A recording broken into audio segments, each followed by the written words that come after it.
Ahoy! Welcome to Season 3, Episode 17 of Bottom of the Stream. My name is Adam, and this is Nick. I'm Nick, yeah, thanks. Hi, Nick. Right, you're stepping on my toes already. Sorry. How are you? Yeah, I'm good. Yeah? I'm Any gossip? excited. What are you excited for? Well, talk about this. Well, I'm always excited to talk to you. I'm excited to talk about this movie. Oh, thanks, mate. Me too. I'm looking forward to this one. But all in due time. Yeah, absolutely. I'm alright. I want to see if you can pass a test. Oh, okay. Get me early. Not even a minute in. Yeah, yeah. And there's no pressure. Okay. But this will tell us if you're a good person or not. I think we already know the answer to that. I've been become a bit obsessed with the shopping cart theory. Right. And simply the question is, you know, when you go shopping, supermarket, so you're doing your big shop. Yeah. You've got a trolley. I have, usually. You've done your shop. You've took it back to your car. Yep. Unloaded. Yep. What are you doing with the shopping trolley? Taking it back to where I got it from. Good. That is the correct answer. Why? Because... Who's hurt you, Nick? No, isn't. So there's this theory called the shopping cart theory, and apparently it's like, you know, there's a lot of people who believe it's a really good test as to whether you're legitimately a good person or not, because, you know, obviously the correct thing to do is to return the shopping cart to its little house, its little hutch, because there's no reason why you shouldn't, is there? No, unless you're it's a dire emergency and you've been called away, then there's no reason. It's only 10 seconds. Exactly. Plus, you normally get £1. Yeah, true. But the reason it's a good test is because there's nothing against you abandoning it, isn't it? Is there? Just leaving it wherever in the car park. I guess not. I guess it's not a rule, is it? No, because you're not going to get punished for it. No, you're not going to get fined. You don't gain anything by leaving it. No. So the only thing that means you're taking it back is sort of the goodness of your own heart. Exactly. That's really interesting. You've kind of persuaded me not to bother now, though. There's no rules. So yeah, but that's the test. So this theory kind of says that if you if you're unable to take it back, then basically you're an animal. You know, you're a sociopath. That's interesting. Let us know, everybody who's listening, what you do. Yeah. If we've got any sociopaths listening, I'd be really interested. So I've been kind of, turning that one over. I like it. Because I always take it back as well. Yeah, I do. It wouldn't even cross my mind not to. No, me neither. What do you do? Just dump it in the parking space next to you? Yeah, or just push it against the fence. Or you've seen it, haven't you? I've seen the it. Supermarket. I've just never really given it much thought before. It's really interesting. Like you say, you're never more than, 20 seconds away from the next. Yeah, if that. Little hutch. Where they live. I must be a good person anyway. I had some good karma in the week. Oh, right, good. I popped into town at the weekend to look for some new furniture for my lounge. Okay. And I was walking across the car park to pay for my car parking space and found a £10 note on the floor. There you go. And I looked around and there was nobody else around in the car park other than me. So it went in my pocket. That's fine. So I figure I'm a good person, so I deserve that £10. But yeah, I was like, wow. It's because you put all those shopping trolleys back. Yeah. So I didn't buy any furniture and came home £10 richer than I was when I left home. And you had a bit of fresh air, so... And yeah, exactly. Everyone's a winner. Absolutely. Good times, good week. Have you been up to anything else this week? Apart from reading about shopping trolleys? Yeah, just basically thinking about shopping trolleys. Yeah, essentially. That's cool. Been all-consuming. But no, nothing else is really... I don't think I've had any other exciting occurrences this week. No, nor me. It's been a bit... I went to the zoo. Oh, did you? Yeah, that was quite good. How was the zoo in the new world? So it was good and bad. So the bad bit was, you get there, obviously everyone has a time slot. So it was quite unnerving arriving there and there being quite a big queue of people. Right. So...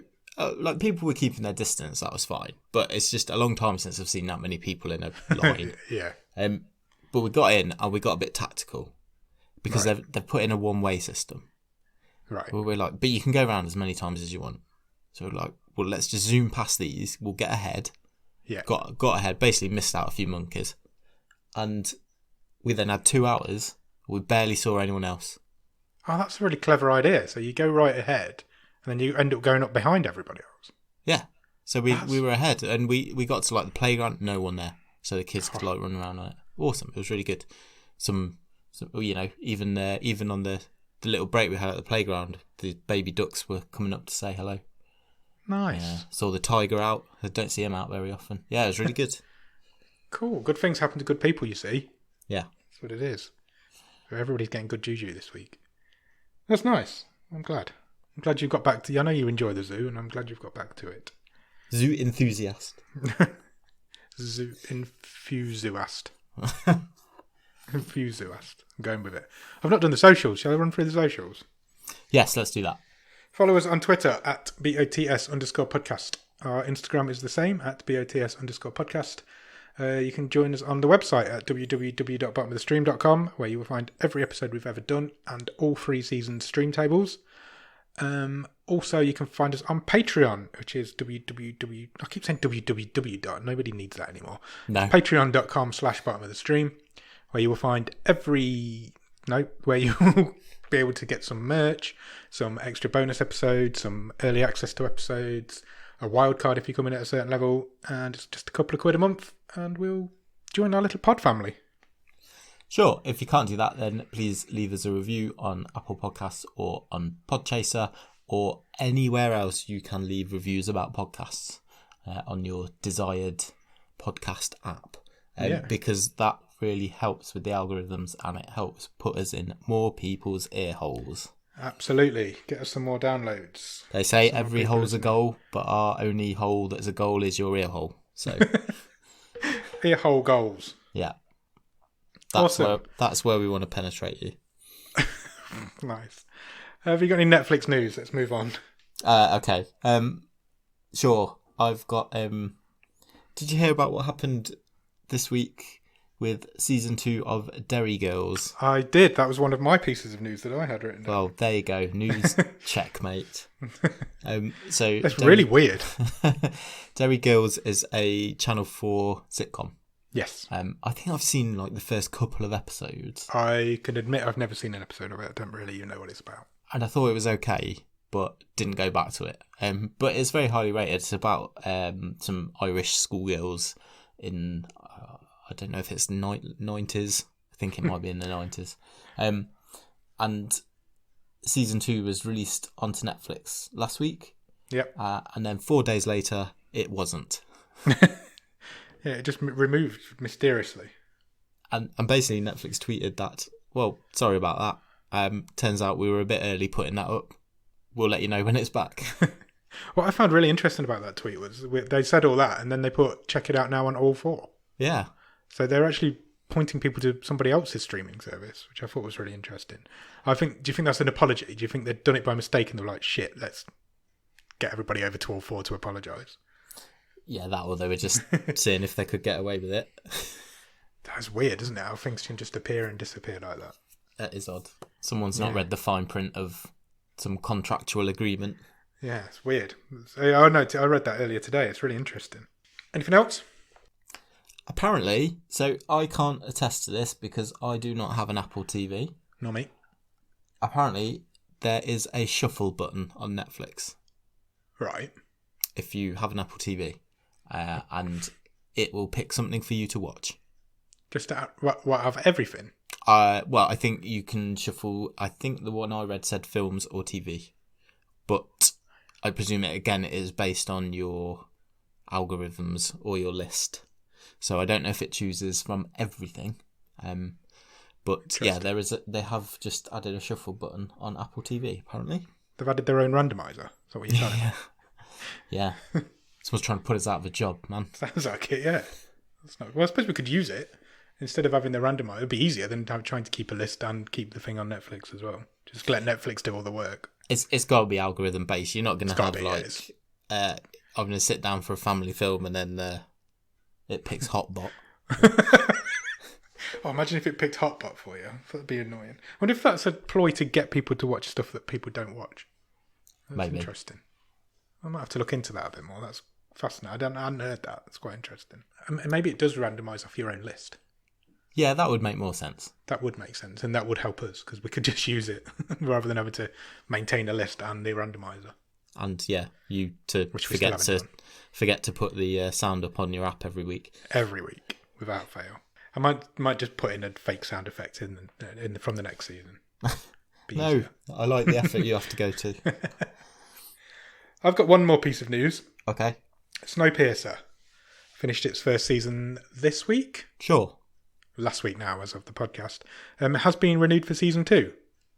They have even revealed a teaser trailer for season 2 already. It's fast moving, like the train. Like the train. And Sean Bean's in it. Well, there you go.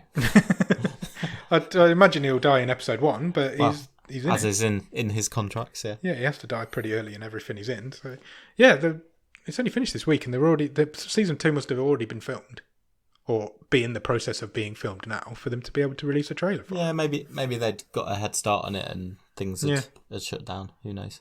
Don't know. Yeah. It's weird. But Well, yeah, it's coming back. So if you've enjoyed season 1 of Snowpiercer, I'm about halfway through. I've kind of lost it a little bit, but I will get it finished. Yeah, I'll get to it. It's on the list. Not quite got there yet. Trying to finish a couple of things off first. Yeah, absolutely. Have you been watching anything good at the top of the stream? Talking of finishing things off.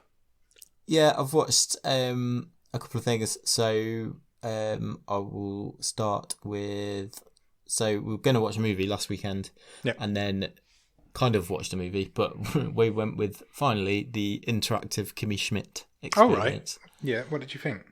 I thought as an extended episode of Kimmy Schmidt, I thought it was really entertaining. Right. I thought the gimmick was totally redundant. Yeah, agreed. Did you really feel like you were not controlling it? Oh, yeah, not at all, because it just course corrected you. Or every time? Yeah. It always pointed you to one particular course? Yeah. Yeah, I agree. That was my takeaway from it. So I felt Trey's descriptions was a bit off with the whole interactiveness. Because I didn't really feel that. But I actually thought it was really funny, and I quite like the concept of the episode. Yeah. I'd agree with that. And some of the funniest bits were the scenes where you've made the wrong choice and they're trying to put you back. Yeah. I don't know how different mine was to yours, because I remember you saying that Titus wasn't in it much, but he was in mine loads. Oh, really? Yeah. Well, that's interesting.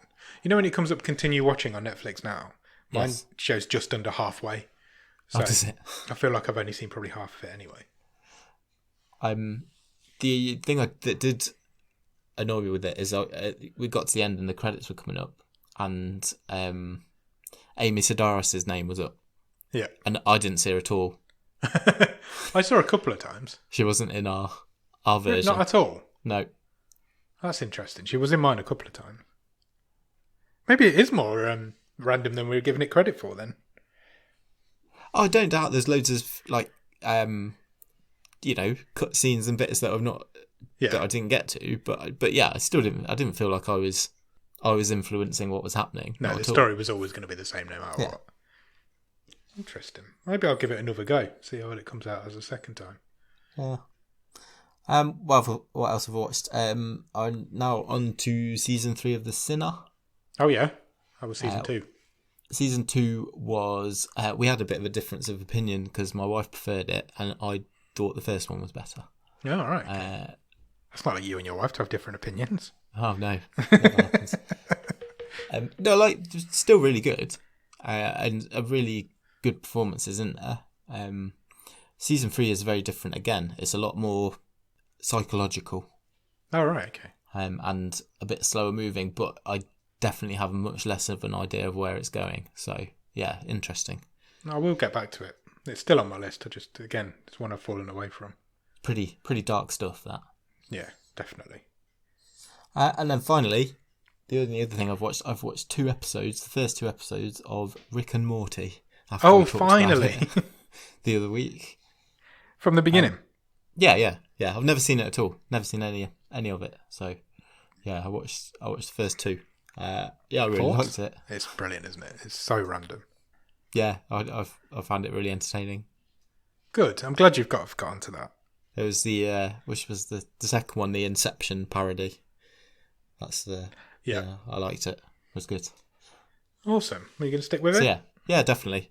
I didn't realise there was as few episodes of it as there are. Yeah, there's not many. I presumed it was like your usual 20 episodes a season, but it's not. No, There's, not at there's all. literally only 30 episodes to watch. Yeah, you can do that in a week. Yeah, probably, yeah. I've done it with Community. I've finished season 2 of Community now. That's I've done a season a impressive week. going. I've done a season a week since I started it. It's awesome. Such a good show. I can't believe I've never watched it before. I don't want to talk about Community every week, but it is really good. No, we'll save that for my Community podcast, which I don't have, but maybe one day. We'll do one when I've finished it.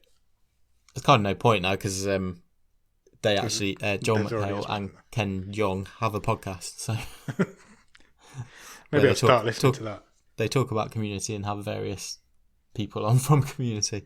But yeah, it's amazing. It is. It's amazing. If you've not watched it, go and check it out. It's really good. I watched a film off of the 90s this week. Okay. I watched The Truman Show. Oh, excellent. I've obviously seen it before, but I was in a mood. You know, sometimes you're in a mood to watch a film, but you don't want to concentrate too much. So it's like, I'll just watch something I've seen before. Yeah, we that happens quite a lot in this house. Yeah, Yeah. we put something on we've seen, so it doesn't really matter if And you're doing other stuff. yeah, and I was. And within 10 minutes, I wasn't. And I was fully engrossed in it. It is an amazing film. I'd forgotten how good it is. It's really, really good. And it's really clever. I saw something on Twitter a couple of weeks ago. It might have even been just to coincide with it coming onto Netflix, and it is a load of still shots of basically where you can see all the cameras in the background behind Truman. So they're stuck on like car doors and like in windows and in the eaves of buildings and stuff. And I was like, that's fair play. That is really outstanding. Deep. Yeah, you don't realise how deep it is. I can't believe he didn't get an Oscar nomination for it. Yeah, crazy. Blows my mind. It's only because of who he is that he didn't at the time. Because the guy who plays the director did get one. Yeah. He's hardly in it. Ataris, So, yeah. Yeah, that's it. I couldn't remember his name. But he's barely in it. And it boggles my mind that he didn't. It boggles my mind, to be fair, that Jim Carrey hasn't got an Oscar. Because he is a really good actor. If you discount all the stupid stuff he's done, some of the serious roles he's played. Oh, look blows at my mind. Yeah, Eternal Sunshine of the Spotless Mind. Yeah, Man on the Moon. Incredible. Well, he got nominated for that, Yeah. didn't he? Which I actually think is probably not as good a performance as the other two we've just mentioned. Yeah, probably. He's right up there. He's an incredible actor. When he's on form and he's got a decent script, he's one of the best in the world for me. I tell you what is good, and I've always thought it's underappreciated, and I remember it did sort of flop, didn't it, and break his streak. But Cable Guy, Yeah, good movie that is. yeah, it is a good movie. And really quite underappreciated, I think. Have you seen The Majestic? That's quite a good movie as well. Yes, yeah, I've seen that. Yeah, bit of Jim Carrey love for you there, everybody. Not so much these days though. He's a bit weird now, isn't he? I was going to say, I don't know what the last new thing I saw him in, then realised we'd seen him in a movie 2 weeks ago. So He was in Kick-Ass 2, wasn't he? oh, of course he was, yeah. More recently than that, he's been in other stuff as well. I'm sure he has. Also, I've got a bit of a confession to make. Okay. I watched a film off our list. Oh, okay. I don't know if this is allowed or not. It's something I've not done before. But I really wanted to watch it, and I'm like... You better not have. You better not watch my wild card. I don't think I will have done. It was on the most popular section on Netflix, so I figured I was fine to take it off the list. And then I watched it, and it's really good. I watched a film called Trick.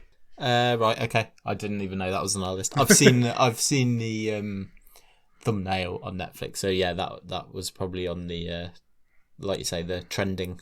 It was line. Yeah. It's been on the most popular list for a couple of weeks on mine now. Anyway, that's really good. If you like slasher films, Halloween based. It's set at Halloween, so you kind of know the sort of film you're going to get. Right. It's got. I'm going to forget his name. He plays Randy in Scream. Jamie Kennedy. It's got Jamie Kennedy in it. And the main character is Omar Epps, who is the guy who gets killed at the very beginning of Scream 2. So there's a lot of Scream ties to it, and it is very screamy. Okay. But no, it's really good. It's really good. It's well worth checking out. If you enjoy a slasher flick that's set at Halloween and it's just somebody going around killing college kids, it's good. It's worth checking out. Cool. Does what it says on the tin. It exactly does what it says on the tin, and it almost takes Scream to the next level. You know how Scream at the time was like a parody of those sort of films? Yeah. Or like an homage to those sort of films and pop culture. Trick kind of takes that and goes with it. Okay. That's cool. It felt like it was in the Scream universe. I'll say that. I'll give it that much credit. And you know how much I love the Scream films. Oh yeah, you're huge Scream fan. Huge. Huge. That's it. I don't think I've watched anything else on Netflix this week. Cool. I've just been watching a lot of Community. The only other thing I've got I wanted to mention was something that's coming out in a couple of weeks over to Netflix UK. Okay. Which is a movie I remember seeing the trailer for at the time it came out, and is a movie called Peanut Butter Falcon. Oh right. Okay. And it's basically it stars that guy. He's completely got out of my head. Give me a clue. Shia LaBeouf. Oh yeah, him. And yeah, him. And he is a guy who escorts a kid with Down syndrome on a road trip because he's trying to pursue his dream to become a professional wrestler. Oh right, okay. And it's supposed to be really funny and quite heartwarming, so I'm definitely going to check that out. That's coming to Netflix, is it? Yeah, 3rd of August, I think it is. That's not too long to wait. So what's that? A couple of weeks. Couple of weeks, yeah. Excellent. I'll check that out. I'll add that onto my list. Have you got anything else we need to talk about before we move on to this week's film? I don't think so. No, nor me. Shall we move on? Let's do it.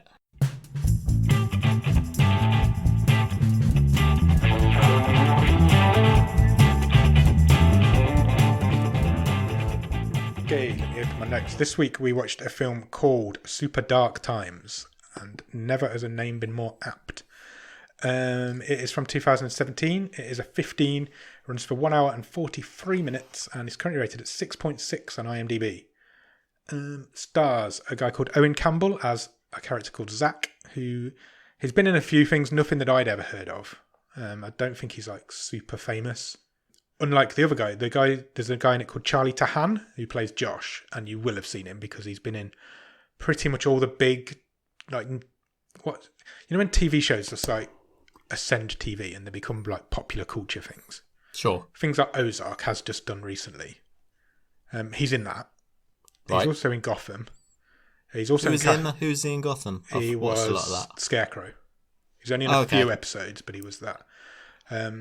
He's in Castle Rock for a few episodes. He was in Wayward Pines. Yeah, watch that. Which was a great show. I think, did they only do one season of that? But it was really good. They may have done 2, and I can't remember. It was 1 or 2, but it was well worth checking out. It's really good. Most famously, he was in I Am Legend as a child. Okay. With Will Smith. So he's been around since he was a kid, and he's, like I say, he's done a lot of TV. This was like one of his first feature films. But he does a lot of those big, high-budget TV shows. Directed by a guy called Kevin Phillips, and this is his debut film.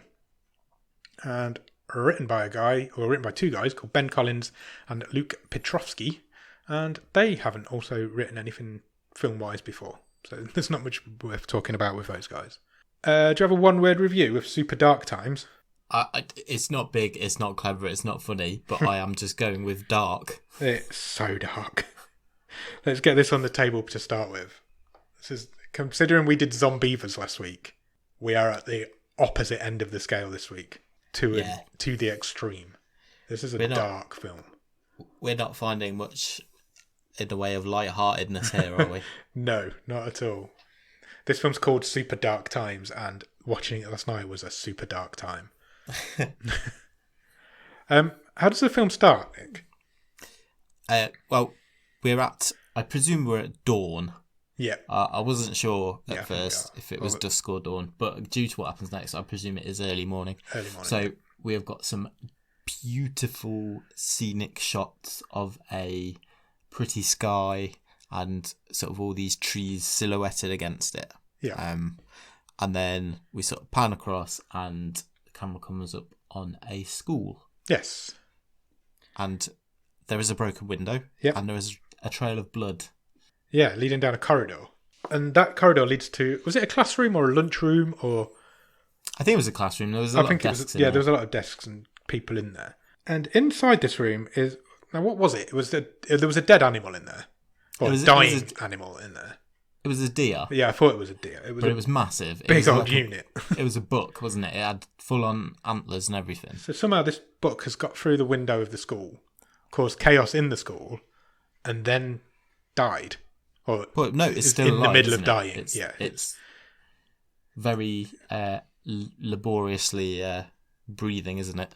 Yeah. So the police turn up and they clear everyone out of this school, and they, I don't want to say stomp on its head, but they stomp on its head. Yeah. Until it dies. So here's me expecting this police officer to whip his piece out. And, I mean his gun, sorry, just to clarify.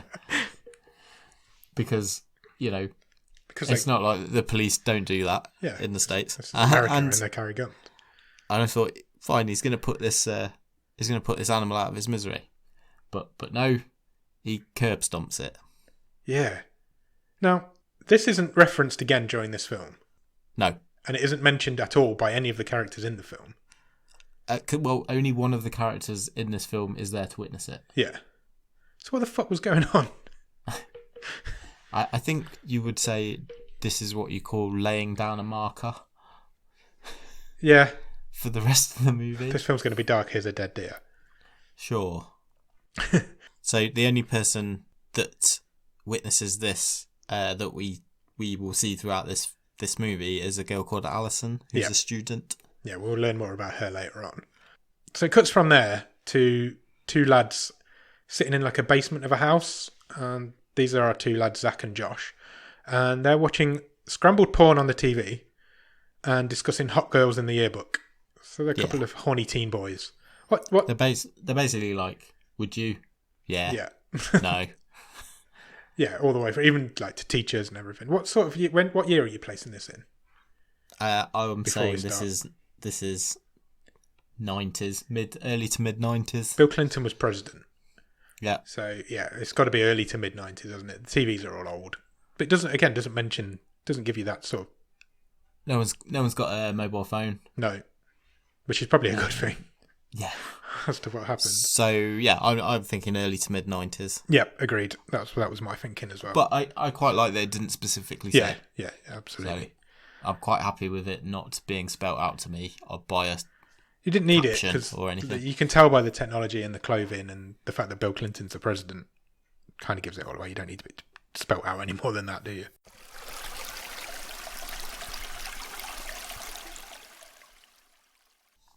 After going through this yearbook and doing this, they decide that they're going to go out, go on their bikes and meet up with some friends. Well, they don't plan to meet up with these two other guys, do they? But they bump into them. Yeah, they're at like their local 7-Eleven, aren't they? Yeah, just hanging out in the car park. But now these guys are not the cool guys in the school by any stretch of the imagination. None of the four of them now. They're the nerds, aren't they? They're like the me and you. I was expecting a reaction from that. Thought you were going to defend yourself. No defence from them. So they head into the shop and they, for some random reason, decide to buy a packet of dried squid. They're trying to they're in a small town, aren't they? Yeah, they're trying to find some excitement. Yeah. They meet up with these other two guys. So Daryl, who's in their school, and is Daryl's friend or cousin or something? He's a younger lad, isn't he? So he goes to a different school for the rest of them. I think he was a cousin, but it might have been just a mate. Yeah. He's called Charlie, and they're looking for something to do. So they're basically looking around the foreign foods section, aren't they? Yeah. And they buy some dried squid in a pack. It looks like crisps, but it's not. So they all try it. None of them like it. Josh stomachs it to make himself look like the big guy. But the rest of them spit it out. Zach really makes a big deal about spitting it out. And after that, they head off to a closed bridge. It's like a road bridge that's been closed down. They're talking, aren't they, about having just seen True Lies on VHS? Yeah. True Lies came out in 1994. Oh, there you go then. So there you go. Give it a year to go to VHS, probably 95. They head over to this bridge, and I've actually written here, these are just some bored small town kids not causing any harm. Yeah. For now. And they're just hanging out on this bridge. They're just, as boys do, they're just having shooting the shit and throwing rocks actually, at it. I would say one of the things I liked about this movie was I thought it was quite a good representation from what I remember, being a bored teenager in the 90s. Time on my hands because, you know, your classes are finished or whatever. Your parents aren't home for work. They're all like latchkey kids, aren't they? Yeah. So, you know, they've got nothing to do. Yeah. After a little while, they head their separate ways. Josh and Zach. Zosh is their ship name. They head home together, but they cross paths with some tough guys. Yeah. Some of the bigger boys. And one of them says to him, which might be the line of the film, turns to Josh and says, "Have you seen my cunt?" Yeah. I'm like, what is he talking about? It turns out he means his girlfriend, which was nice. He starts abusing... There's a couple of them, isn't there? There's one guy called John who's got like blue hair. And they're just like, smoking weed on the corner. You know the kind. You've all met the type. But they start abusing Josh's brother, who has joined the Marines. Yeah, he's not there. Yeah, he's away. An older brother. With Arnie. Yeah. With Arnie. Yeah. Sorry, it's an Arrested Development reference. Yeah, they're kind of abusing him, and they end up having a bit of a ruck, don't they? Yeah, this is just nothing. Nothing comes of it. It's not a fight. It's just a bit of a handbags. On the way home after that, they kind of go past Allison's house. Both of them have a bit of a crush on Allison, don't they? Sure, and they do. They start telling stories about her, and one of them mentions a story about her when she spilled a glue bottle all over her hands, and it was like white thick goo all over her hands, and he says it was the most erotic moment of his life.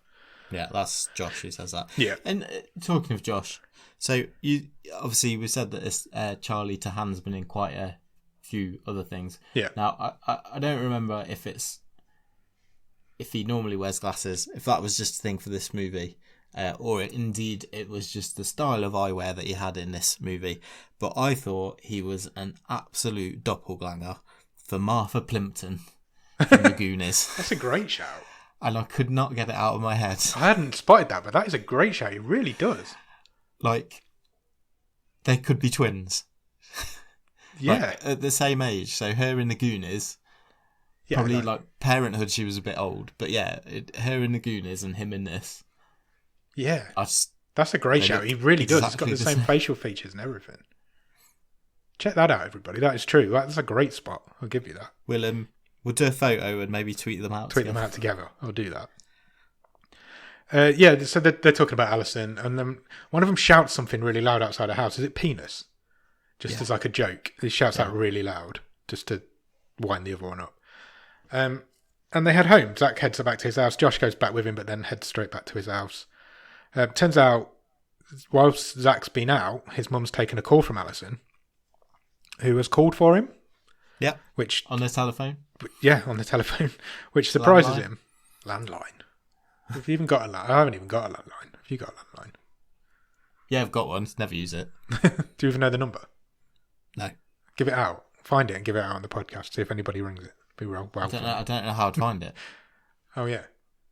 Ring your mobile off it and it'll come up on the screen. Oh yeah, of course it will. Yeah. All right. Do it, and then we'll read it out next week and see if anybody calls you. That could be a quite funny game. I'm not doing. We won't really do that. So he returns the call to because he's a bit confused about why Allison would call him, because he says earlier on in the film that they've been hanging out, but they're not like close friends. Yeah, it's a bit out of the blue for him. Isn't it? He wasn't expecting it at all. So he returns the call. And his mum's really typical, like, oh, a girl's rang. I thought she was really good, actually, his mum. She was, yeah, she was sweet. She was kind of the only adult in it as well, isn't she? Yeah, because you never see her dad, do you? So you don't know if he's absent or gone, or that never comes up. No. You never really... You see Josh's mum briefly in one scene. Yeah. I think she is the only adult in it. Very, very... There aren't many. There's a couple of teachers that speak, but you don't actually see them. So yeah, that is about it. So she's kind of hanging around, and Zach and Allison are having this conversation, and it turns out eventually that she invites him to her birthday party, which she's having at another girl's house. Towards the end of the week, and she invites Josh as well. Yeah, he said both of you come along. Yeah, we're just gonna a few people together and watch a few movies. I think she said. Yeah. At this point, because I knew from the synopsis last week that this was a film about betrayal of two friends, and I was like, I bet he doesn't invite him, and I bet that's what it's all about. Zach goes to the party without him, and I could not have been more wrong. I thought exactly the same thing, and do you know what? I thought, who would be such a lowlife to make a pact to agree to go to parties with their friend and then not tell them about it? Fucking scumbags. That's who would do that. But that didn't happen. That's as dark as I thought this film was going to get, and it was a heck of a lot darker. Anyway, the next morning, we go to the school. We'll go with them to school, and you can tell at this point that Zach is falling head over heels for Allison. He's kind of giving her doe eyes as she's talking to a teacher.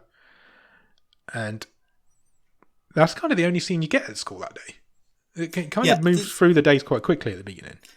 So I just wanted to mention something here because something really weird happens. Yeah. And there's a few of these occurrences in this movie that really added to the atmosphere. Yeah. So there was this kind of ominousness around everything. And part of that was that, like, a bit like in I Kill Giants, you had this... you had lots of big trees. You know, it's foggy all the time. Yeah. It's grey. It's drizzly. But at this point, this kid runs through the corridor. Yeah. In a football kit. Sorry, and he is howling, crying his eyes out, like almost screaming, and it is never referenced. And they kind of just a couple of people look at each other. And this kid just, steamrollers down the middle of the school corridor. I'd forgotten all about that, but you're right, that did happen. It was really weird. There's another one later as well where in the library, and there's a girl just goes schizo, a librarian. So there's something weird going on in this town, and it's those little things just I thought really added to it. Yeah, that's true. I'd completely forgotten about that kid, but you're right, that is weird. How weird. After that, after school that day, they are with Daryl again. And the other guy, is it Charlie? Yeah, Charlie. Yes. They're kind of hanging around after school. They're at Josh's house. They are, yeah. I've written at this point, Daryl is a douchebag. Oh, yeah, so he's like the chubby kid who's just like dropping F-bombs. He thinks he's cool. Yeah, he's a knobhead. He is an absolute knobhead. They head up to Josh's older brother's room, which has been kind of left since, because they say he's been gone in the Navy now for a couple of years. Yeah, and it's kind of been left as it was. And they all they love it in there. They think it's like the cool older brother's room, like all the cool shit's in there. He's got some nunchucks. Daryl finds a bag of weed. Yeah, there's like pictures of girls, boobs on the ceiling, boobs and bums. Yeah.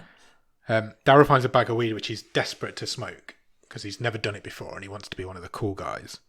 But Josh is like, no, not happening, not a chance. That's my brother's. He'll know about it when he gets back. Blah blah blah. Yeah. They decide they want to go out and play with the nunchucks, but Josh says, he's got something even cooler than that, and he gets this like samurai sword out. Yeah, it's hidden in the golf clubs. Yeah. And he's like, we can go and chop shit in half with this, because that would be really cool. Yeah, he's like, me and my brother used to do it all the time. Yeah. We'd go and chop milk cartons. Yeah, fill milk cartons with water and then chop them in half. And that's what they start doing. They head out to this like field in the middle of nowhere with the sword.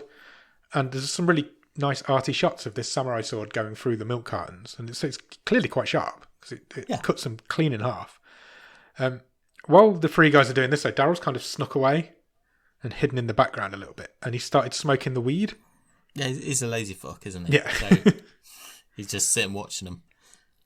Yeah, and Josh eventually, Zach spots it first, and he tries to calm Josh down before Josh has even noticed. He's like, look, chill out, don't do anything stupid. But Josh loses his shit a little bit, and they end up rowing. Yeah, also, so both of them completely overreact. Yeah. So they've both clearly got big anger issues here. Yeah, I don't think they really like each other. No. I think Daryl and Zach are more mates than Josh and Zach. And I think Josh was just looking for an excuse to get rid of him, because he is a dick. There's no two ways about it. Daryl is a knobhead. And they start having, they're not fighting at this stage, but they're like having war of words, aren't they? Just arguing, you know how boys do. And Daryl starts to walk away. No, is it Josh that starts to walk away? One of them starts to walk away. and it's Josh. Josh starts to walk away, and Daryl comes up behind him and punches him in the back of the head. Yeah. And which obviously lights the touch paper, and Josh pulls the sword on him. Yes. Just as like a not as even a defensive thing, just as like I've got the power here, leave me alone, fuck off, basically. But Daryl keeps going, and they end up scrambling around with each other and fighting. Yeah. And Josh trips backwards, and Daryl falls on the sword. Yeah, it goes right through his neck. It goes right through his neck.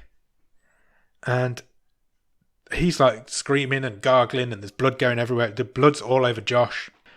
Everybody's freaking out now. Zach's freaking out. And it's like, it's really intense. Because you're like, Jesus Christ, this is like the scariest situation. How quick it all happened. To change these guys' lives that quickly. Daryl ends up lying on his back with the sword sticking out of his neck, pointing up into the sky. Charlie decides, well, we need to take it out. No, Zach. Was it Zach that said it? Zach says we need to take it out. Charlie's like, no, leave it in there. Yeah. Yeah, you're right. Unfortunately, Zach does pull it out. And yeah, there is a spray of arterial blood. Yeah. And then Daryl hops up. Yeah, Daryl just gets up as if nothing's happened, and he starts running. He does, yeah. And he's bleeding from the neck. He's gargling blood at the same time. There's blood pouring out of his neck. He's running away from them. They're chasing him down. It's so mental. It's so intense. They turn a corner and they find him, and he's kind of just like face down in some leaves under this tree. Zach kind of goes up to him. Josh kneels down next to him as well, and he's dead. Unfortunately, he has not survived this neck stabbing. Zach throws up, as you would. Josh starts freaking out completely, screaming it was an accident, blah, blah, blah. Suddenly, Zach starts throwing leaves over Daryl. Yeah. He makes this decision very quickly. He's like, yeah, right, let's cover him up. Yeah. I'm like, whoa, that's where we're going?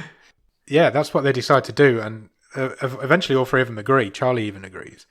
And he's stone cold, he is. Yeah, he is. He sort of hops up behind him. He's like, oh yeah, and we need to hide this. Yeah, and he's got the sword. So they throw the sword. Is it like a well or a?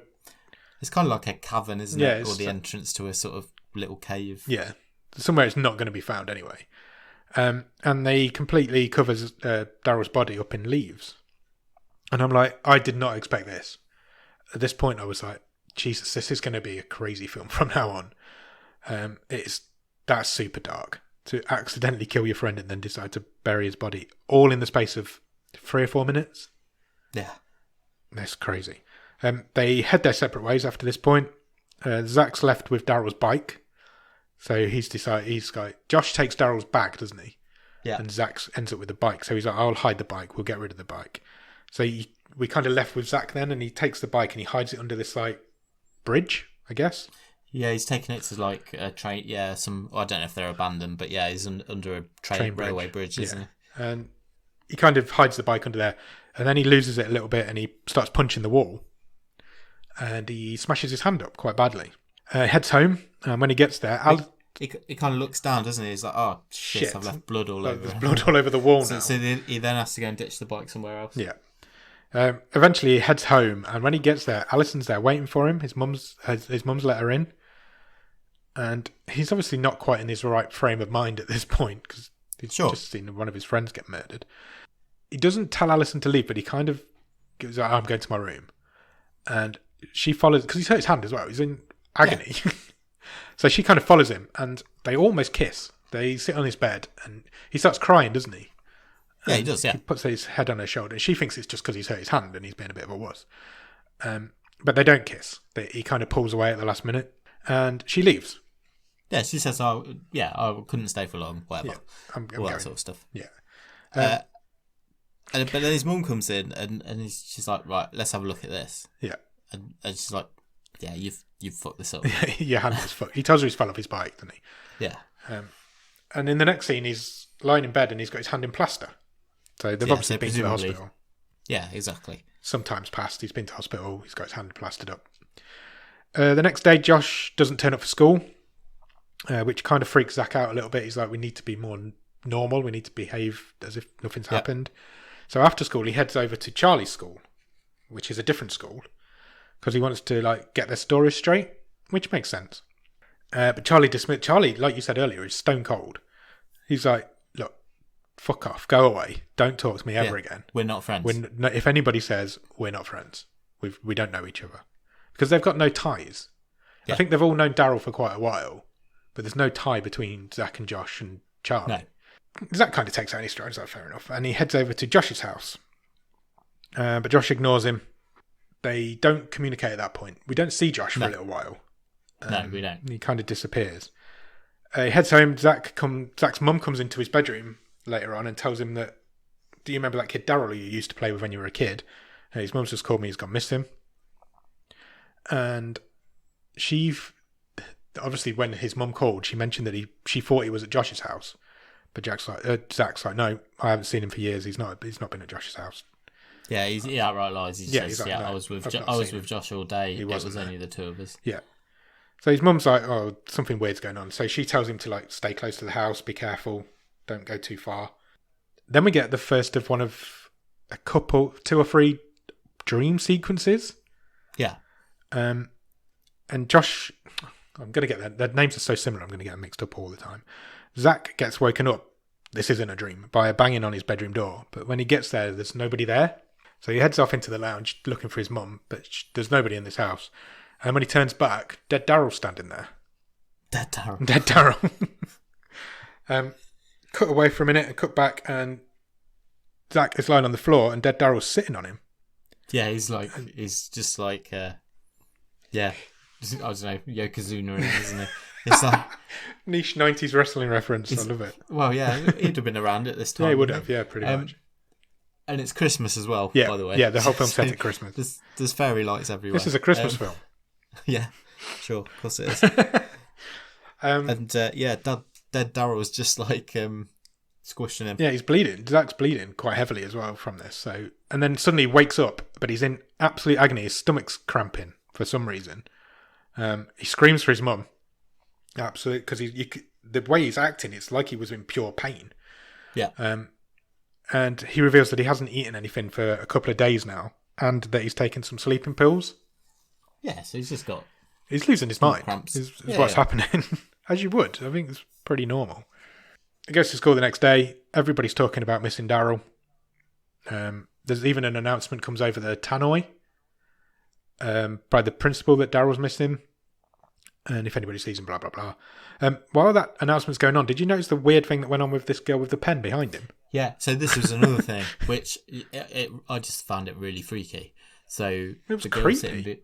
Yeah, exactly. The girl sitting behind Zach in class has got like a ballpoint pen. Yeah. But it's one of those that you click up and down. Yeah. So she's clicking it up and down, and she's making sex noises. Yeah. There's no two ways. She's when Harry Met Sally, isn't it?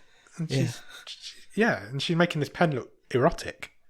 But only Zach is seeing it. Yeah. And she's never in it before or since. No, it's just one of those other weird things that happens in that weird school. Yeah. In this weird town. Yeah.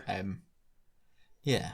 There's no reference to why this is such a weird town. But it is a weird town. It's at least a weird school. The other thing that was weird for me, and it'll come up a bit later, but we've already seen it once, is this bridge. Yeah. So when they walked over there, when there were still the 4 of them, and it's all shut off, isn't it? Yeah. So, thinking back to your Truman Show, it's a bit like that, isn't it? You're not leaving. Yeah, basically. Yeah, maybe. So it like adds to this weirdness of this place. And again, none of this is stated, but it's just these weird things are just put in there, and it really adds to the atmosphere. I really like that. It does, because it really like throws your mind off, because you think you're going in one direction, and then it's like, whoa, that's weird. And it almost makes it darker, that this creepy, weird stuff's going on as well as the really dark stuff that is going on.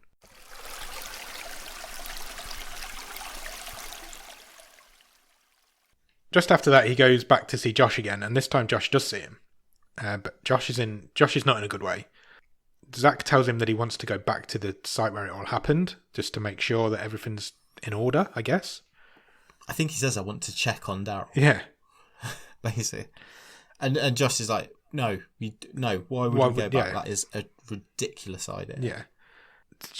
Zach starts screaming at Josh at this point as well. He's like, it was a fucking accident. He was screaming at him. Josh reveals that he's still got Daryl's stuff that's hidden in the house somewhere, so there's no need to worry about that. Yeah, so that's his school bag, I presume, and his whatever. Yeah, his school stuff. Yeah. They decide eventually that they should still go to the party, don't they? Because Allison's party is still coming up. So they need to still go to that to maintain this air of normality. Then we get the second of the weird dream sequences. Zach, in the dream, goes back to where Daryl's body is. Yeah. But when he gets there, it's Allison's body lying on the... Well, Allison's lying where Daryl was. She's not dead. Yeah, she's not dead. No. She's lying there in her underwear. Zach's suddenly in his underwear. And they start making out to start with, I guess. And then eventually they start doing the noi. The sword's kind of hanging above them as they're doing it.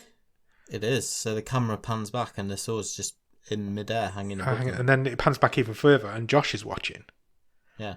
That was really creepy. Sure. Really dark. But then suddenly Zach wakes up. He's actually in school. He's in class. One of the teachers wakes him up. And he says to the teacher, can I go to the bathroom? I need to clean up. And it turns out that his... how do I put this? Made a mess of his... Sex dream. He's made a mess of his trousers. You can say sex dream. It's all right. So he goes to the bathroom to clean himself up. In the library later that day, Zach's kind of sitting in the library. This is, I think, where your scene you mentioned earlier happens. Oh, yeah, with the crazy girl. Yeah. Yeah. But at the same time as that's happening, Josh overhears a conversation from another group of kids. And they're talking about Josh. And apparently he's just called a teacher a cunt 10 minutes ago. I've said cunt 3 times now in this episode. That's really bad. It's a new record. 2 of them were quotes. It's fine. Yeah, true. And one of them was just talking about the other time I said it. And yeah, so he's been sent to the office. This all happened 10 minutes ago. So Zach heads over to the office and Josh is there. So something's kicking off. He kind of hangs around for a bit, but he doesn't hang around for long enough, I don't think. No, and so far this plan of acting normal is not going very well. It really isn't at all. Then we cut to Allison's party. So Allison's now having her birthday party. This is at Megan's house.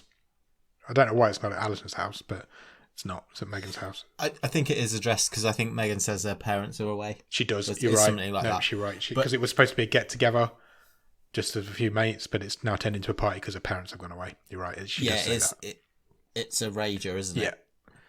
It's a proper high school party. When Zach gets there, Josh is already there, and they're all kind of sitting around, just chatting, I guess, in this area. And Josh gives Allison the weed, what's left over of the weed from earlier on, as like a birthday present. So they all start smoking it. They actually use Bible pages. Yeah, they do. To smoke it with. Zach doesn't want us to get involved in that, so he leaves. John's there, isn't he? So the guy with the blue hair. Yep, the bully guy who we met earlier. Earlier he was a bully. Yeah. And he's so impressed with this stuff that he says to Josh, Can you hook me up with the guy? Can you get me some more? That you got this from? Is that the point where Josh says, I'm the guy? Or is that... No, that's later on. So Josh says, yes. Yeah, I'll hook you up. Speak to me in the morning and we'll I'll put you in touch with him. As Zach leaves, Allison kind of runs after him because it's quite clear now as well that Allison's got a crush on him as well. So she is the...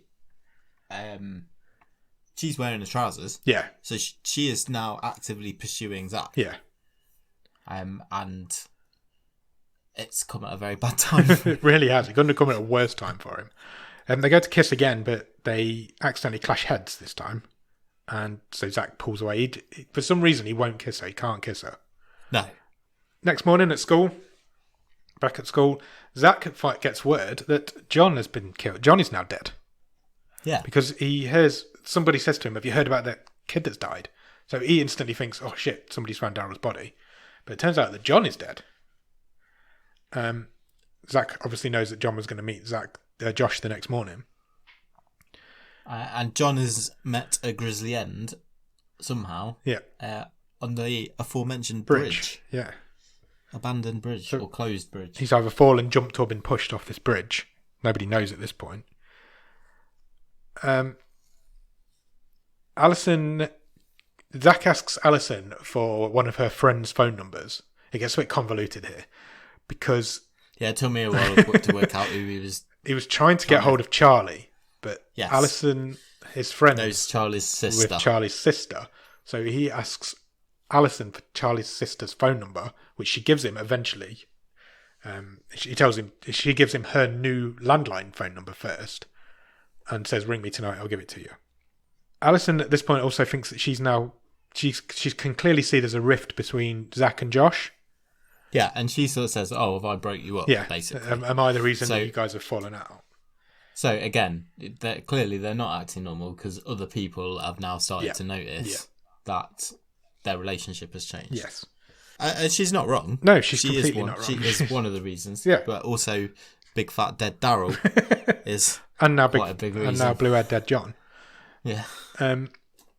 Zach goes home that night after leaving Allison, and his mum's not there, so he instantly just grabs his flashlight out of a drawer, and he heads back to the scene of the crime, to where Daryl was killed. Yeah. Daryl's not covered anymore. His body's just lying there now. The leaves have all blown away. But also the sword has gone. It's not where they left it. So Zach heads home after that, and he calls Charlie because he's now got this number from Allison. And Charlie's like, "What the fuck? Why are you ringing me? We don't know each other." Blah blah blah. And Zach handles that quite well because he's like, "You're the only one who knows. I need to sound this out with you," because Zach thinks that Josh has killed John. Yeah. So he's like, "Look," he does what he says. He says, "I've got to say this out loud. Yeah. Or I'm going to go insane. I've just got to tell you what I'm thinking." Yeah. And he basically explains to Charlie that he thinks Josh has gone back. He's took the sword. Yeah.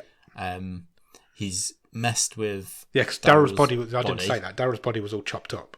Well, not chopped up, but slashed. Yeah, like his fingers were off and stuff like that.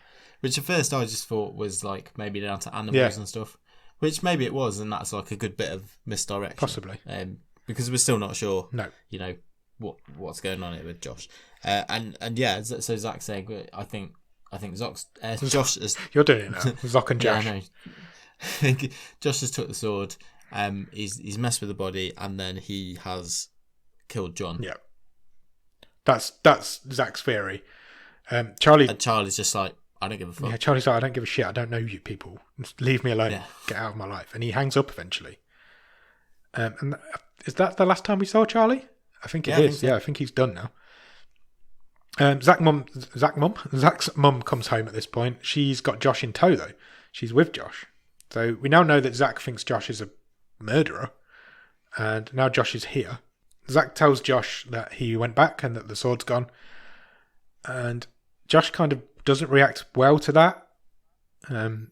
He says, "You don't know how I feel," and then storms off. They have another row, basically. I'm kind of rushing through this, but there's a lot going on in this.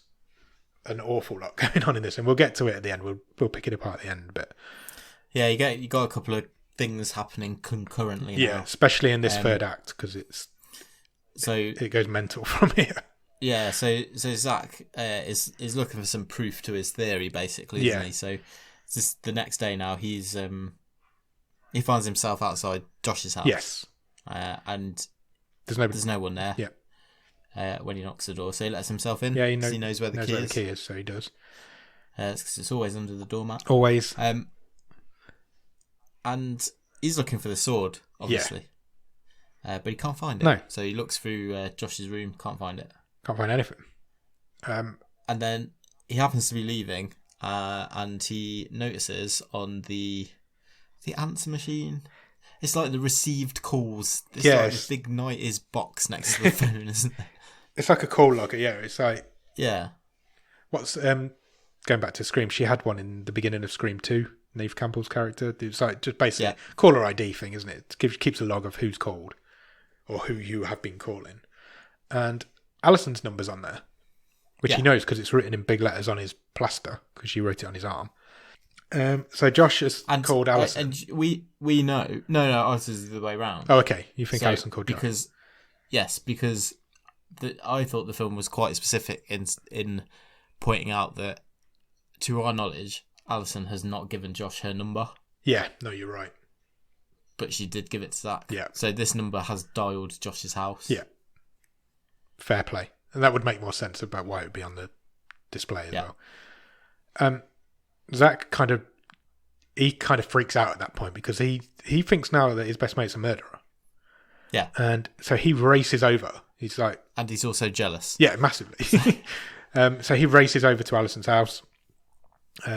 He bangs on the door, but as he opens the door, we kind of go back in time a little bit and she's answering the door to Josh. So that's happening at the same time. But I presume that Josh was at Megan's house. Yeah. Because Zach gets the brother Zach gets Allison's brother when the door opens. Yeah. So meanwhile, Josh has gone to Megan's house, and this is the house that had the party at. Yeah. And Megan and Allison answer the door to him. Yeah. So Zach's at the wrong house, basically. To the wrong place. Yeah. Yeah. Josh is also carrying something very suspiciously sword-shaped, wrapped in a beach towel, by the way. Which nobody questions. She asks him, well, what have you got the towel for? But he says, I'll tell you later. Randomly, then he downs a pint of milk. Josh does. Yeah. Don't know why. And then he hands them the milk. The milk. Here, have some milk. He hands them. He gives them the weed. The two girls, and he won't smoke it with them to start with. And Allison pushes him. She's like, "What is that you've got there?" And he's like, "Oh, I'll show you now." And he gets his sword out. That sounds wrong. He unwraps his sword from the towel and gets that out. And Megan grabs it and she starts playing with it a little bit. Yeah, she's quite impressed. She's like, "Oh, this is well cool." This is his sword, by the way, not his penis. The way I've just described that makes it sound like his penis. Yeah, she's just playing around with his sword. Oh, I'm sorry. It's been a long day. You get a long shot now of Zach running down the street at full pelt, because he knows where Megan lives. Obviously, he's been there before. He lets himself into the house, Zach does, because nobody answers. Yeah, he does. And he knows something's going on, because nobody's like there. So he grabs a poker from the fireplace. Or it's more like a spade. One of the little fire spades. Like the mini shovel, isn't it? He grabs that and fire spade. He heads upstairs and he can hear noises like banging around. You can't really pinpoint what's happening, but there's like muffled noises and a bit of banging. It could be bad noises. It could be sex noises. I think that's what they're trying to tell you.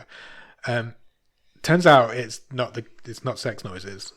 Josh has got Allison tied up in the room. Is Megan dead, or Megan's on the bed in a bad way? She's on the bed. There's a lot of blood. Yeah. Zach kind of runs back out into the street screaming for help because Josh won't he can't get in the room because it's all barricaded. No, it's like barricaded the door. He runs out into the street, he's screaming for help. Nobody comes running. He climbs up a car or a van and goes to the first floor window and breaks in through the window. But when he's got there, Josh is gone. So he unties Allison. She's kind of hyperventilating on the floor. He never checks on Megan, so I'm presuming Megan's dead. And then he goes downstairs. He takes his little spade with him, and he goes to find Josh.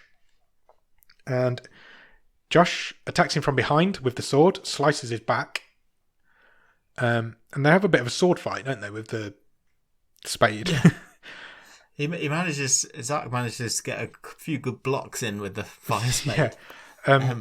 But then Josh swings this sword at his head, and he manages to cut his head, doesn't he? Well, yeah, and I really like the use of the cast here. So I like that this paid off here because Zach kind of gets his arm up to defend himself. Yeah. So the cast on his arm actually takes the blunt of the blow from the sword. Yeah.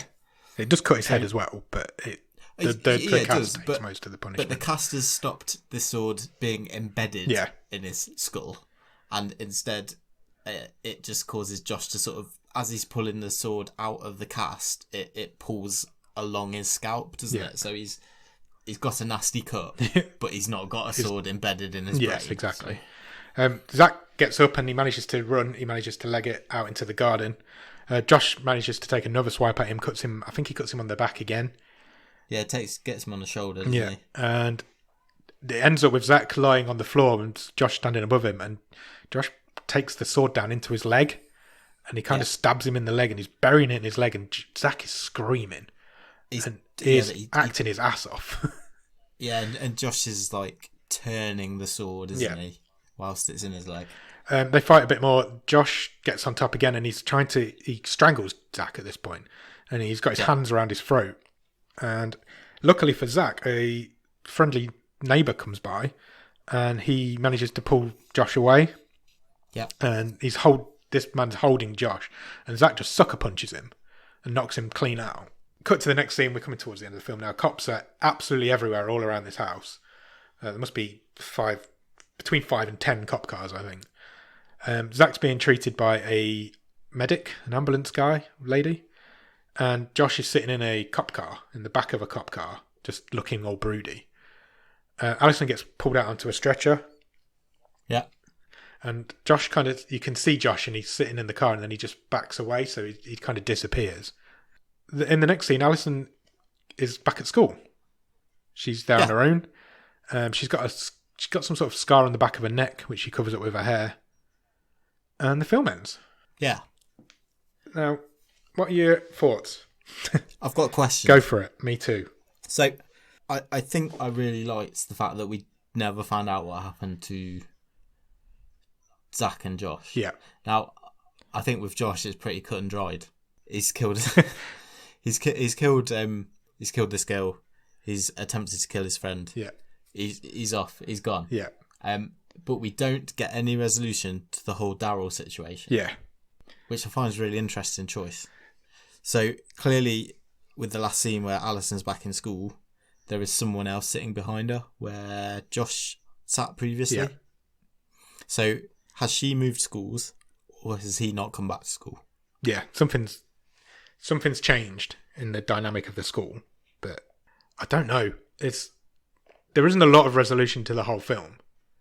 No. My biggest question is why halfway through this film did Josh turn into a serial killer? There's a lot that happens off screen. A lot of it happens off screen, yeah.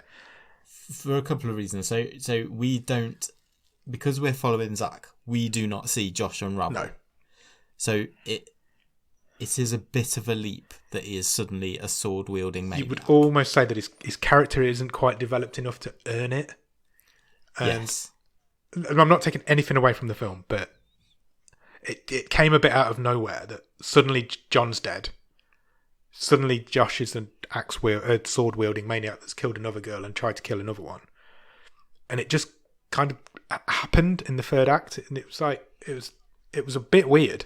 And it's really tense, and it's well directed and really well acted. But yeah, I agree. I think it is a fair criticism that is a big leap that happens. Yeah, and you're right. And at the time, you do kind of go with it. Yeah, because it is really dramatic and tense. It's so tense. But it's a massive leap. It is a massive leap. But like you say, all of Josh's character happens off screen. He's barely in it after the Daryl murder. He's barely in it, so you don't know. And I think this is what this film's trying to say, is that you don't know what he's going through because all you know is what Zach's going through. So you can see it from Zach's eyes. At no point do we know what Josh is going through because Josh was the one who killed Daryl. So did he get a taste for blood? And he was like, well, I quite enjoyed killing that guy. I'm going to kill a couple more. Or did he just simply lose his mind? And you don't learn that. But I quite like the fact that you don't know that. Because it's told from the other perspective. Does that make sense? So it's like it does, and there's a lot of loose ends that we're given hints about Josh that you can maybe make some decisions yourself. So, for instance, his brother, who's not been around, who we're told is in the Marines, is he? Yeah, exactly. Is he? Does he even? Is he alive? Is he in the Marines and he got it? Is he on active duty, or is this a family tragedy thing? You know? Yeah. There's nothing there. We don't know. So there's a lot of conclusions that you're left to draw yourself. Yeah, you have to tell a lot of this story yourself. You're left, especially Josh's story. You're left to tell that story into your own head. You get like one glimpse of his mother, don't you? Who's like a little old lady, and Josh says a couple of times, I just said that I was ill and she lets me stay off. Yeah. So, again, there's clearly not, and there's not a father that we see. So, there's not a stable family unit there. So, yeah, there's a lot going on that we don't see. Is that, do you think that's intentional? That the film's trying to tell you that we're following Zach, we're seeing the work, and Zach's almost like a selfish character because he isn't checking up on his mate all the time and he isn't making sure that he's all right. And what we're finding out that he isn't, and that maybe if the story is maybe if he'd have been there for him a bit more. I don't know if it's necessarily selfish because he's going through it as well. But yeah, and it was him who made that decision to cover the body. Yeah. You know, they didn't have a conversation and go, well, what should we do? Yeah. Or it just happened. Yeah. So I don't know if it's selfish, but yeah, it's a very deliberate choice to keep Josh off camera. Yeah. And his motivations off camera. Did you do any sort of reading after this? No, because I only watched it last night, so... Yeah, so there is a bit of a theory, which I don't subscribe to, I must say, that Allison was behind the whole thing. Right. Because she was the only person who saw this deer at the start of the film. Yeah. And she didn't look away. No. And she was kind of like... People are reading a lot into it, but people are saying, oh, you know, she was like... she was interested and she stood and watched that deer getting curb stomped. Which she did. You know, and the other big thing is we have no idea what happened at that party after Zach left. No, that's true. And what Josh and Allison got up to. Because there's a theory that he actually took her out to the woods. Oh, really? And showed her the body. And again, she was kind of intrigued by that. Then... And she does get away pretty... That is pretty scot-free. That is a huge stretch. I think if that's true, then that's this film telling you to tell yourself a whole different story. Yeah, that's what I think as well. I don't buy it. I think it's an interesting discussion point, but that's like the film going, right, here's the basic line of a story. You tell the rest of it. You make up the rest. Which I don't think this film is that. I think it's more a case of it's telling you Josh is falling apart, but Zach is missing this because of his obsession with Allison and his love for Allison, that he's missed the fact that his best friend's fallen apart. Or is in the middle of falling apart. I mean, what I took from the end is that obviously Josh has been carted away. Zach is probably having to go and do some time as well because, obviously everything will have come out about Daryl. Yeah. And Alison's the one back at school. Yeah, I think that's all the ending's telling you. I don't think it's anything more than that. The scene with the deer at the beginning, the scene with the crying kid in the corridor, the girl in the library, the girl with the pen... They're all weird. Yeah. None of that is any part of the story. It's almost filler. But it adds to the creepiness completely. Sure. Same with the abandoned bridge as well that you can't get out of town. They're details, they're little things that are memorable but really add to some of the parts. It's a super dark time, this film. Super dark times. Overall then, what we're saying? So if you'd have asked me as soon as I'd finished watching this, I think I liked it a lot more than as I'm talking about it. Right. Let's get into that when we do the stream table. We'll get into that. Have you got? I really enjoyed it. I really enjoyed it. As well. If "enjoy's" the right word, but yeah. Yeah. Let's do the trivia. It wasn't what I expected. We'll come back to this when we go into the stream table bit. Have you got a trivia question? Yes. Have you got more than one? Yes. I've only got one. So shall I go first? Yes, please. What's the score? 8-5. Okay. The point in the film where Zach calls Charlie and Charlie doesn't want to know. Charlie's playing a computer game when the phone rings. What game is he playing? Okay. Now, it's not like it's going to be something really random, like some random 90s Nintendo film. This is a really famous game. Okay, I'm not sure, so I'll give it a guess. Easily identifiable by its look to anybody. Is it Street Fighter 2? No. I don't know. I was just a guess. It was Minesweeper. Oh, shit, yes, of course it was. I remember now. So it must be 95, because that was part of Windows 95. I've jumped in too quick. I reckon I might have got that if I'd thought about it for 30 seconds. It was Minesweeper. Randomly. Yeah, I do remember. Good, I'm glad you got that wrong. No offence. Now, can I get this right? I've got 2. Go on, pick one. Do you want a... Right, okay, right. We'll go with this one. So, I thought it was quite a memorable line in the movie. So, just before Josh and Zach round the corner and they're confronted by these bullies near the start of the film. Yeah. After they've been mucking around on the bridge with the other two. Yeah. Josh says to Zach that a girl in their year called Cindy Maples has gone to hospital. Do you know why she went to hospital? No. They were talking a lot. They had a lot of sex talk at the beginning. Yeah. Is it? So it's one of these like urban legend type things. Sex game gone wrong? Has she taken too big a dick? I don't know. You're on the right lines, but there's a specific reason why she is in hospital. Allegedly.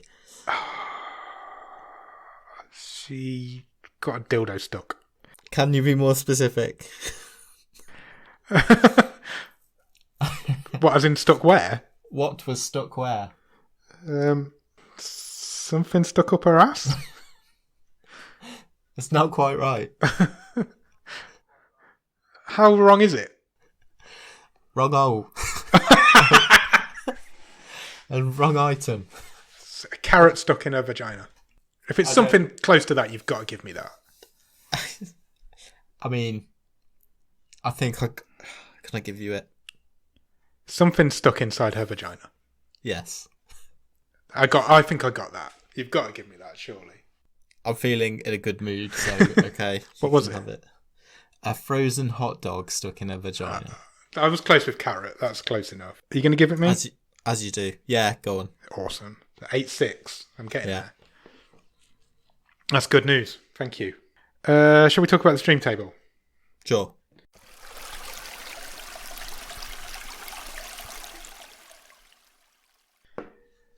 Oh, shit. I hit my mic. Apologies. Let me bring it up. Do you want me to run through the whole thing or top half, bottom half? What am I looking at? Well, this is top half for me. Yeah.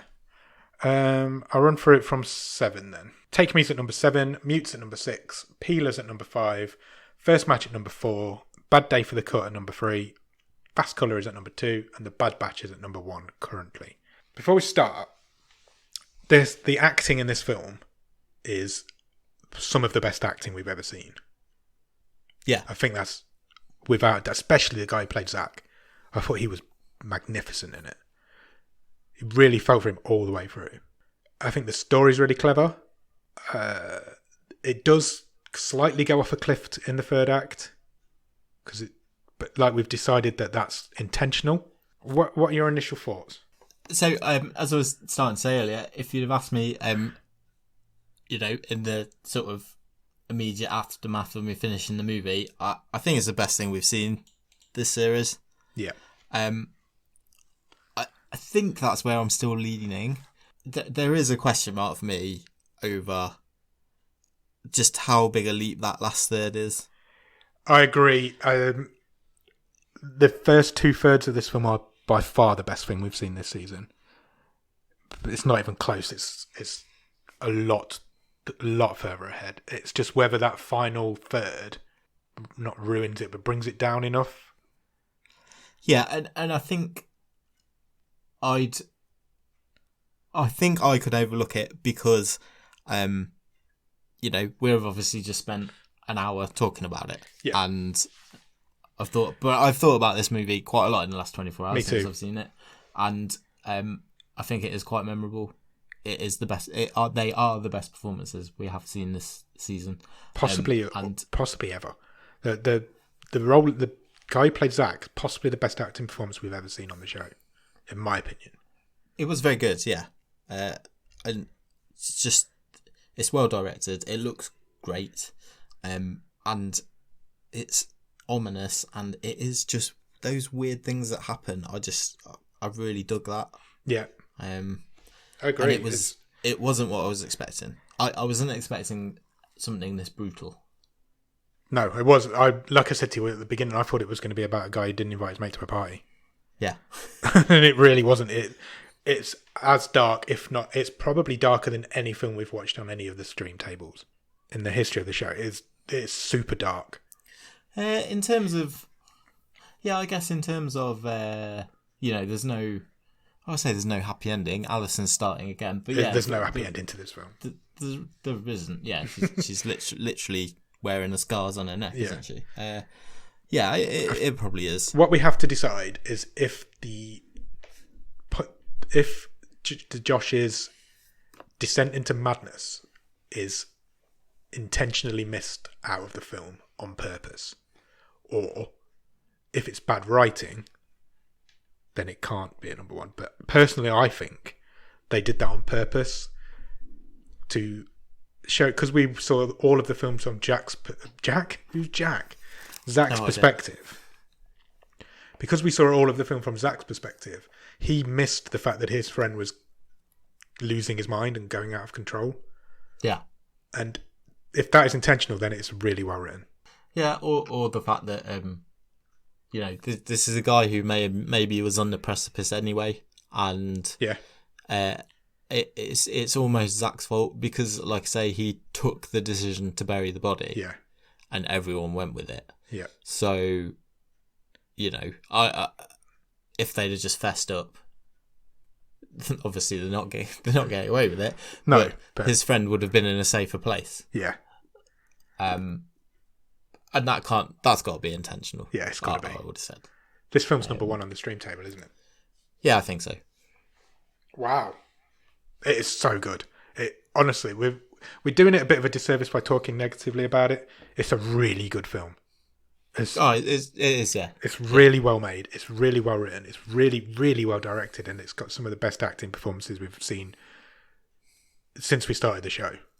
It's taut. It's suspenseful. It's so tense. It flies by. It absolutely flew by. I only made 10 pages of notes in this, and this is a film that's 15 minutes longer than the normal films we do, where I make 14. Because I was so engrossed in watching it that I was forgetting to write shit down. I had to rewind it a couple of times. Yeah, no, it's well worth watching. I would heartily recommend it. It's a little hidden gem for sure. Yeah, I'm really glad we found this one. It's me too. I would not be against watching it again. I would not be against watching it again, and I would recommend it to anybody. There we go, number one, another number one. This is the first time in the history of the show that the number one's changed so much. This would be the fourth different number one that we've had, and at this stage, this stage in the season, obviously. Sure, but I think we've said a couple of times though, with respect to the ones that were sitting there before, we would expect to find better, given what we've seen in our previous two series. So agreed. Yeah, we've got how many? I think the race is on now, though. We've got 8 left in this season. Yeah, is that right? Yeah, 8 left in this season. I'm not sure. I think this might win it. I don't think we'll find anything better than this. But I will happily stand corrected if we can. Yeah, it's gonna be a tough one to knock off the top. It really I think, is. Especially with only 8 films left. Yeah. Awesome. Talking of next week, shall I pick next week's film? Yeah, let's do it. I've picked a film called Bon Cop, Bad Cop. Oh, excellent. Do you remember this? Yeah, I do. I know how it got on our list, yeah. Our Patreons will know this, because we do this thing on Patreon sometimes where we'll go through and pick a year that a film is released, and we'll just run through everything that's on Netflix from that year. Yeah, so we've got a really helpful website, haven't we? Yeah. Which does help us with a bit of our research and stuff. And basically it lists every title that's currently on Netflix. And one of the ways you can filter on those is by year of release. Yeah. So as Ad says, we do these occasional little bonus episodes where we'll randomly pick a year and we'll talk about just what movies are on Netflix from that year. Yeah. So we did this 2006. Yeah, that's correct. Well done. And we happened to notice Bon Cop, Bad Cop. Because it's about a French policeman and a Canadian policeman working together. Correct. Hence the name. And all we're going on is a bit of a pun in the title. Yeah, we quite like the title, so we've gone with it. And it's been on the list ever since. It has. It's been a little while now. Yeah, that's quite a while ago. So yeah, we got a buddy cop movie. They're actually both Canadian. Just one's French Canadian, one's not. Yeah. It said the synopsis says 2 Canadian detectives, one from Ontario and the other from Quebec, must work together when a murder victim is found on the Ontario-Quebec borderline. I'm not going to tell you who's in it because there's nobody really famous in it. They're all French Canadians. It's apparently in English and French. Great. It's quite highly rated. It's 6.8. Oh, wow. Okay. And there is a sequel that's also on Netflix. So maybe we'll do that at some point in the future. Let's get through the first one first. Have we ever done a film that's had a sequel? I'd have to look into it, but I don't think we have. Not that I can think of. I know The Babysitter's getting one, but I don't think we've ever done one that's had one. Okay, so yeah, go out and check out Bon Cop, Bad Cop this week, and we'll come back next week to talk to you about it. Au revoir. Bye.